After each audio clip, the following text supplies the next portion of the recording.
বিদ্যালয়ে দেশনেত্রী বেগম খালেদা জিয়ার জন্য যে শোক বই ওপেন করা হয়েছে, সেখানে আমরা শোক প্রকাশ করার জন্য ইসলামী ছাত্র শিবিরের পক্ষ থেকে আমরা বিশ্বাস করি এই দেশে আধিপত্যবাদের বিরুদ্ধে, স্বৈরাচারের বিরুদ্ধে এবং বহুদলীয় গণতন্ত্রের প্রতিষ্ঠাতা, গণতন্ত্রকে পুনরুদ্ধার করার আন্দোলনে যিনি নির্ভীক সাহসী ভূমিকা পালন করেছিলেন, তিনি ছিলেন আমাদের দেশনেত্রী বেগম খালেদা জিয়া। আমরা তার রুহের মাগফিরাত কামনা করি, আল্লাহ রব্বুল আলমিনের কাছে তার জন্য দোয়া করি, আল্লাহ রব্বুল আলমিন যেন তাকে জান্নাতের মেহমান হিসেবে কবুল করে নেন।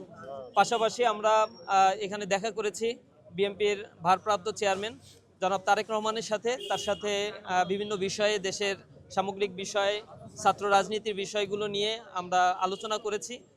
আলহামদুলিল্লাহ, তিনি আমাদের জন্য বিভিন্ন বিষয়ে প্রত্যাশা ব্যক্ত করেছেন।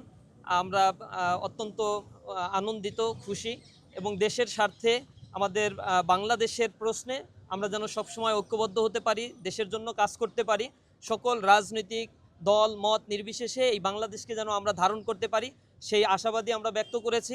আমরা বিশ্বাস করি বিএনপি, জামাত ইসলামী বা অন্য রাজনৈতিক দলগুলো জুলাই পরবর্তী যে নতুন ঐক্যবদ্ধ বাংলাদেশ গড়ার জন্য জনগণ তাদের প্রতি প্রত্যাশা রেখেছে, তারা সেই প্রত্যাশা ইনশাআল্লাহ পূরণ করতে পারবে।